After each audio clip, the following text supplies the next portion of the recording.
Hey everyone, welcome back to the place we are testing every single mask on Amazon. Today we are testing the KellyKessa. Feels like something that was, named by, I don't know, GPT-3.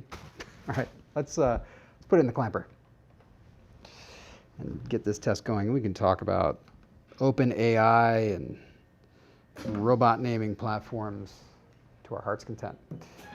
This is a PFE machine, particulate filtration efficiency machine. If you want to find out more, check out that link. All right, KellyKessa.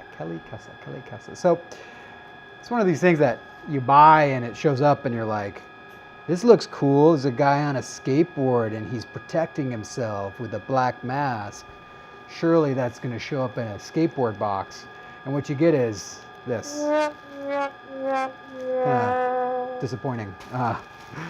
Let's take a look at this. I'm thinking it doesn't look like wait, this is like really, really cheap plastic.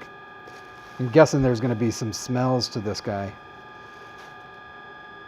And it doesn't look like they're making any claims. They're definitely not making claims on the box because there's no box. There's no marketing whatsoever, KellyKessa. All right. So this is made, typically you want the black or the color to be on the outside, white to be on the inside. And they put the ear loops on the inside, so that's a design flaw. Ooh, that's not good. Oh, that's horrible. Oh my gosh. This is the worst ear loops of the day. Try this. See, I put it on the right way.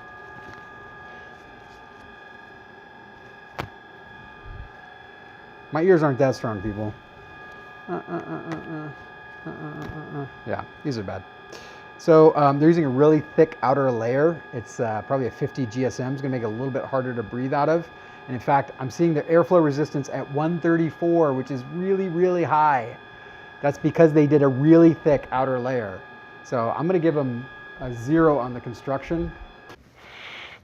Okay. I'm getting a pretty strong, like a medium strong smell here. Okay, I'm going to call this smell nondescript playing cards. You know, like you get at the gas station or something like that. They didn't have the bicycle cards, so all they have is these weird ones with like a cowboy with a lasso or something. I don't know. It's pretty random. Not a great smell, medium, probably 15 out of 25 on that one. All right, but does any of that matter if it doesn't protect you? Let's check it out. My creativity is just gone today, people.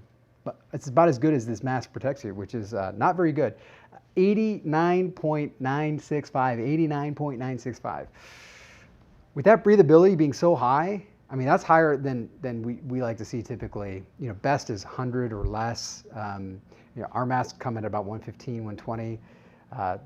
Coming at 134 is really high. So it's hard to breathe through. And then having usually there's an inverse, the more breathable something, the less filtration it has. This one was, not breathable and no filtration. So I would put it there. It's not even meeting the minimum standards in the US, which are 95%. Then 95% would be an ASTM level 1 mask. And we like to see an ASTM level 2 or 3 mask here, which is like 98%, something like that. All right, thank you guys for checking this out. Hope this was helpful. And if not, I sincerely apologize. I'm really, really sorry. I will do better next time, okay? Try not to disappoint you. All right, I'll catch you on the next test.